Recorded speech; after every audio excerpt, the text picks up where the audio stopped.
अस्सलाम वालेकुम स्टूडेंट्स। उम्मीद करता हूँ आप सब खैरियत से होंगे।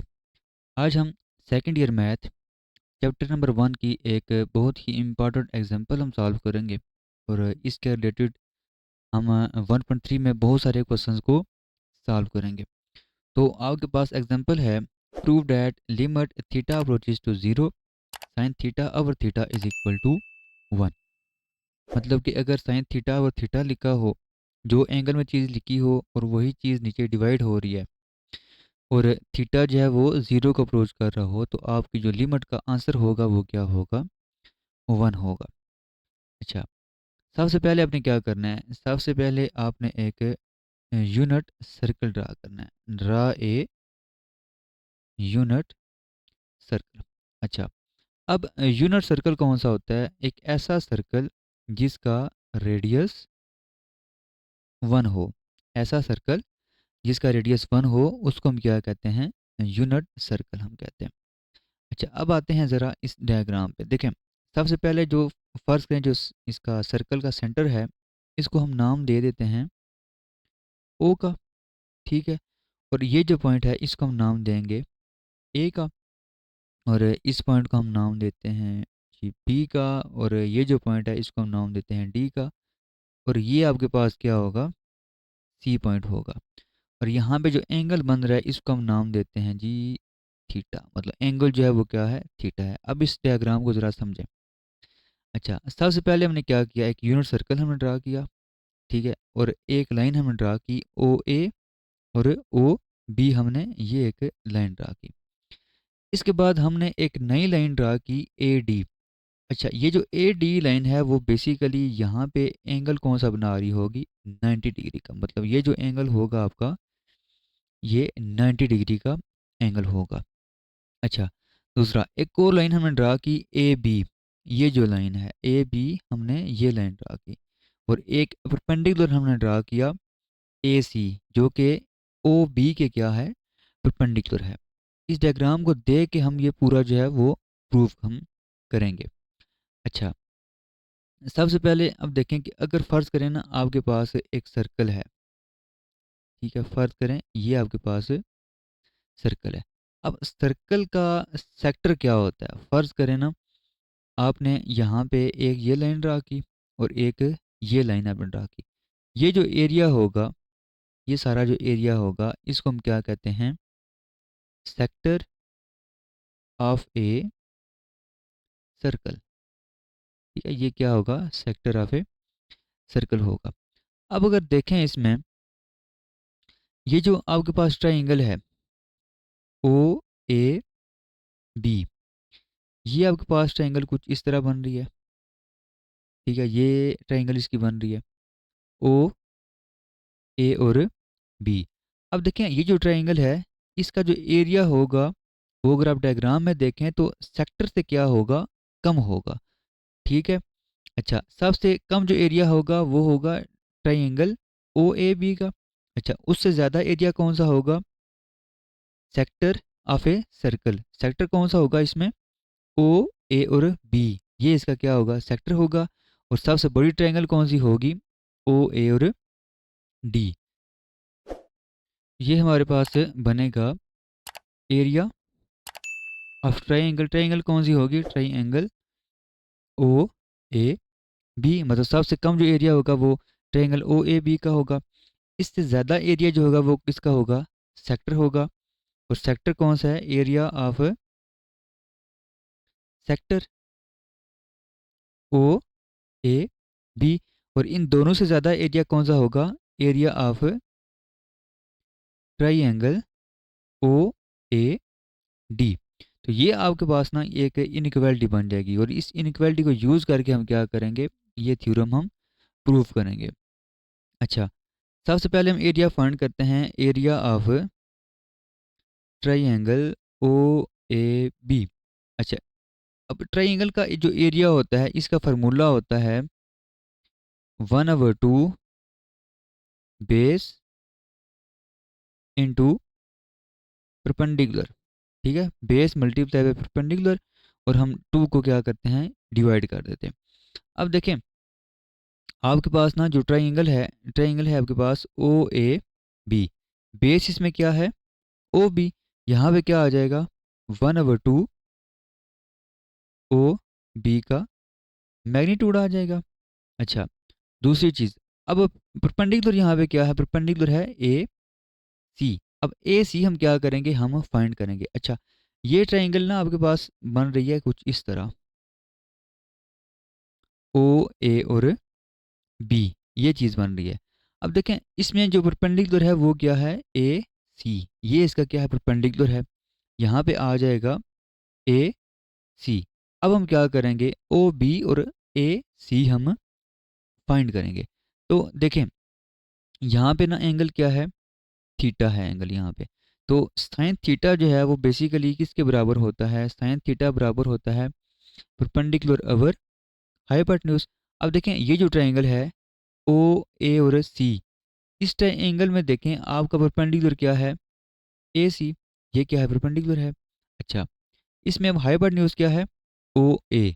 ये क्या आ जाएगा नीचे, ओ ए आ जाएगा। अच्छा, अब देखें हमने जो लिया हुआ है ना सर्कल, सर्कल हमने लिया हुआ है यूनिट सर्कल। इसमें ये जो ओ बी है ये भी बेसिकली क्या बन रहा है, रेडियस बन रहा है। ओ ए जो है ये भी क्या बन रहा है, रेडियस बन रहा है। तो आपके पास ओ बी जो होगा ये भी इक्वल टू 1 होगा, और ओ ए जो है ये भी क्या होगा, इक्वल टू 1 होगा। अच्छा, अब देखें यहाँ पे जो साइन थीटा है ये अब क्या आ जाएगा, ए सी ओवर 1। मतलब कि अगर देखा जाए तो ए सी की वैल्यू हमारे पास क्या आ गई है, साइन थीटा आ गई है। तो अब ये वैल्यू हम क्या करेंगे, यहाँ पे हम पुट करेंगे। तो आपके पास area of triangle O A B क्या आ जाएगा, 1/2। अब ओ बी हमने क्या कहा हुआ कि ये यूनिट सर्कल है, इसका आंसर क्या आ जाएगा, 1। यहाँ पे आ जाएगा 1। और ए सी आपने क्या फाइंड किया है, साइन थीटा। तो ओवरऑल जो area of triangle O A B है ये आ जाएगा साइन थीटा ओवर 2। ठीक है, साइन थीटा ओवर 2। इसको आप नाम दे दें इक्वेशन 2 का। अच्छा, अब एक और चीज़ हम यहाँ पे डिस्कस करेंगे, वो ये है कि एरिया ऑफ सेक्टर क्या होता है, मतलब कि एरिया ऑफ सेक्टर का फार्मूला क्या है। अगर आपके पास कोई भी सर्कल है ना, उसका जो रेडियस है वो फर्ज करें है आर। ठीक है, तो एरिया जो होता है ना, एरिया ऑफ सेक्टर, ये आपने फर्स्ट ईयर में ना एक क्वेश्चन भी किया था 9.1 में, शायद आपने प्रूव किया था कि एरिया ऑफ सेक्टर का फार्मूला क्या होता है। ये फार्मूला होता है जी 1/2 आर स्केयर थीटा। ये फार्मूला होता है एरिया ऑफ सेक्टर का। अच्छा, यहाँ पे अब हम लिखेंगे जी area of sector O A B. तो इसका फार्मूला हमारे पास क्या है, 1/2 आर स्केयर थीटा। अब यहाँ पे आर क्या है, बेसिकली रेडियस होता है। यहाँ पे हमने यूनिट सर्कल लिया हुआ है तो यूनिट सर्कल का रेडियस 1। तो ये आ जाएगा थीटा/2। इसको नाम दे दें 3 का। अच्छा, नेक्स्ट अब हमने क्या करना है, अब हमने area of triangle, area of triangle O A D हमने फाइंड करना है। तो पहले तो डायग्राम पे आ जाए कि डायग्राम इसकी किस तरह की है। देखें ये जो बन रही है ना आपके पास, ये है ओ, ये पॉइंट है ए और ये पॉइंट है डी। तो आपके पास दूसरी चीज़ यहाँ पे जो एंगल बन रहा है ये क्या बन रहा है, 90 का एंगल बन रहा है। तो इसको अगर आप देखें ना, अगर सेपरेटली इस ट्रायंगल को ड्रा करें तो ये ट्रायंगल कुछ इस तरह बन रही है। ठीक है, और यहाँ पे जो एंगल है वो क्या है, 90 डिग्री है। ठीक है, और यहाँ पे जो एंगल बन रहा है वो क्या बन रहा है, थीटा बन रहा है। अब इस ट्रायंगल की हमने क्या करनी है, एरिया हमने फाइंड करना है। तो ये ओ पॉइंट है, ये ए पॉइंट है और ये डी पॉइंट है। अच्छा, इस ट्रायंगल में ना जो परपेंडिकुलर है वो है जी ए डी, हमारे पास परपेंडिकुलर है। ठीक है, तो इस चीज़ को अपने जहन में रखना है। अच्छा, यहाँ पे अब फार्मूला क्या है हमारे पास, फार्मूला है 1/2 बेस इंटू परपेंडिकुलर। ये हमारे पास क्या है, फार्मूला है।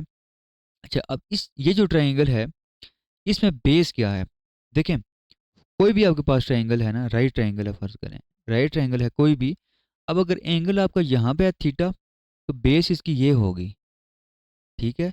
और ये इसका क्या होगा, परपेंडिकुलर होगा और ये इसका हाइपोटेन्यूज होगा, ठीक है? तो जहाँ पे एंगल होगा उसके साथ वाली जो साइड होगी वो होगी बेस, ठीक है?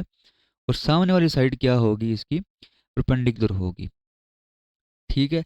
अच्छा, अब ये जो ट्रायंगल है इसमें एंगल ये है थीटा और 90 का एंगल यहाँ पे है, तो इसका मतलब है बेस आपकी ये होगी, ये होगा आपका हाइपोटेन्यूज और ये होगा आपका परपेंडिकुलर, ठीक है? तो यहाँ पे आप फार्मूला क्या बनेगा, 1/2 ओ ए, ठीक है? और साथ क्या है, परपेंडिकुलर। अब परपेंडिकुलर यहाँ पे क्या है, ए डी, ठीक है? अच्छा, अब हम क्या करेंगे, सिंपली ओ ए जो है ना, ये तो हमें पता है ना, ये तो 1 ही आ जाएगा क्योंकि रेडियस इसका क्या है, 1 है। हमने ए डी फाइंड करना होगा। अब यही अगर आप ट्राइंगल लें, इसमें अगर आप टेन थीटा की वैल्यू फाइंड करें, देखें टेन थीटा वैसे किसके इक्वल होता है, परपेंडिकुलर अवर बेस।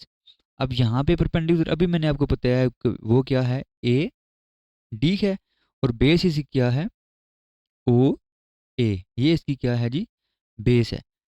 अब यहाँ पे अगर देखा जाए तो टेन थीटा जो है वो क्या आ जाएगा, tan theta is equal to A D आ जाएगा, क्योंकि ओ ए हमें पता है कि वो क्या होता है, 1 होता है। तो यहाँ पे अब आ जाएगा फिर वैल्यूज अगर यहाँ पे पुट करें, 1/2 ओ ए आपके पास है 1 और ए डी आपने अभी क्या फाइंड किया है, टेन थीटा, ठीक है? अब इसको अगर आप सिंप्लीफाई करें तो ये बनेगा टेन थीटा अवर 2, इसको नाम दे दें 4 का। अब हम क्या करेंगे, अब हम यहाँ पे ये जो तीनों आपने वैल्यूज फाइंड किए हैं ना, इसको हम 1 में पुट करेंगे। अब 1 हमारे पास क्या थी, area of triangle O A B less than area of sector O A B less than area of triangle O A D. तो अब हम इन तीनों की वैल्यूज हम यहाँ पे बारी बारी पुट करेंगे। तो देखें, एरिया ऑफ ट्राइंगल हमारे पास क्या आ गया था, अभी हमने इक्वेशन 2 में हमने फाइंड किया area of triangle O A B, आपके पास आया था साइन थीटा ओवर 2, यहाँ पे क्या आ जाएगा, साइन थीटा ओवर 2 आ जाएगा। और ये किससे लेस है जी, area of sector O A B, और ये हमने फाइंड किया था 1/2 थीटा, और less than area of triangle O A D, और ये हमने इक्वेशन 4 हमने फाइंड किया है, ये क्या है जी, टेन थीटा ओवर 2। अच्छा, पहला काम अब इसमें हम क्या करेंगे कि ये जो 2 नीचे डिवाइड हो रहा है ना, इसको हम ख़त्म करेंगे, मतलब 2 के साथ हम ओवरऑल मल्टीप्लाई कर देंगे। तो आपके पास जो बनेगा इनइक्वालिटी बनेगी sine theta less than tan theta. अच्छा, अब देखें ये जो साइन थीटा है ये आ जाएगा less than theta less than tan theta, किसके इक्वल होता है जी, sine theta over cos theta, ये चीज़ आ जाएगी। अच्छा, अब इसमें देखें, बेसिकली देखें ना, हमने प्रूफ ये करना है कि sine theta over theta limit theta approaches to zero is equal to 1, ये चीज़ हमने प्रूव करनी है। अब हम बेसिकली ना ये चीज़ हमने यहाँ पे सेंटर में बनानी होगी, ठीक है?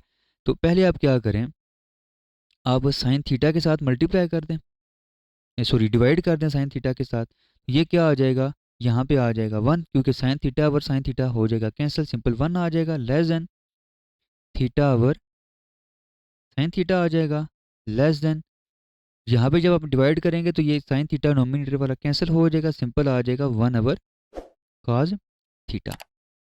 अच्छा, अब हम क्या करेंगे, हम यहाँ पे लेंगे इसका रेसिप्रोकल।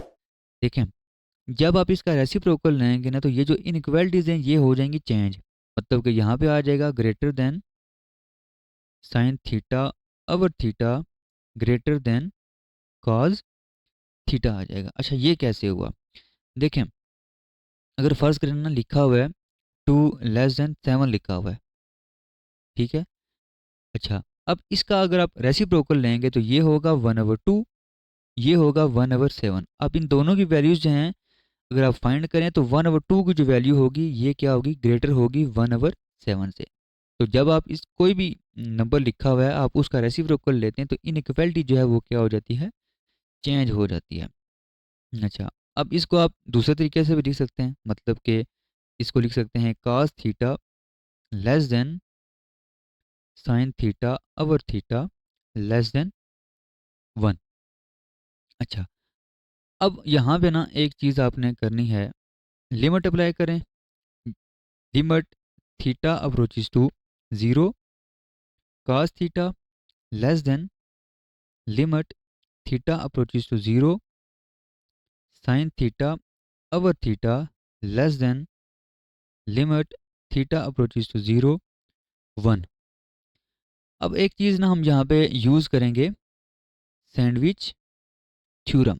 अच्छा, अब सैंडविच थ्योरम क्या होता है, देखें अगर आपके पास ना 3 फंक्शंस हैं और उनके दरमियान ये रिलेशन है g of x less or equal to f of x less or equal to h of x, ये ना 3 फंक्शंस हैं और इनके दरमियान ये रिलेशन है। अब अगर आपको मालूम है कि जो limit x approaches to a है g ऑफ x, ये फ़र्ज़ करें l है, और limit x approaches to a h of x, ये भी जो लिमिट है वो भी क्या है जी, l है। तो दरमियान वाला जो फंक्शन होगा इसकी लिमिट फाइंड करने की ज़रूरत नहीं है। बाय सैंडविच थ्योरम हम ये कह सकते हैं कि limit x approaches to a f of x जो होगा वो भी क्या होगा, l ही होगा। ठीक है। अच्छा, अब यहाँ पे देखें, ये जो लिमिट है, limit theta approaches to 0 cos theta, ये आएगा जब आप इसमें लिमिट पुट करेंगे तो ये आएगा cos 0, और cos 0 हमें पता है कि ये क्या होता है, 1 होता है। मतलब कि आपके पास ये जो लेफ्ट हैंड साइड पे लिखा हुआ है फंक्शन, इसका इसकी जो लिमिट है वो क्या आ गई है, 1 आ गई है। अच्छा, दूसरा ये जो लिमिट लिखी हुई है ये है ही कांस्टेंट, बेशक आप इसमें लिमिट अप्लाई करें, इसका जो आंसर होगा वो भी क्या आएगा, 1 ही आएगा। ठीक है। तो अब देखें, जो पहले फंक्शन लिखा हुआ था इसका भी आंसर क्या आ गया, 1 आ गया, और जो बाद में जो ग्रेटर फंक्शन था उसका भी आंसर क्या आ गया, 1 आ गया। तो हम सैंडविच थ्योरम यूज़ करके हम ये कह सकते हैं, बाय सैंडविच थ्योरम हम ये कह सकते हैं कि जो दरमियान में फंक्शन लिखा हुआ है उसकी भी लिमिट क्या होगी, 1 होगी। Theta approaches to 0 sine theta over theta is equal to 1।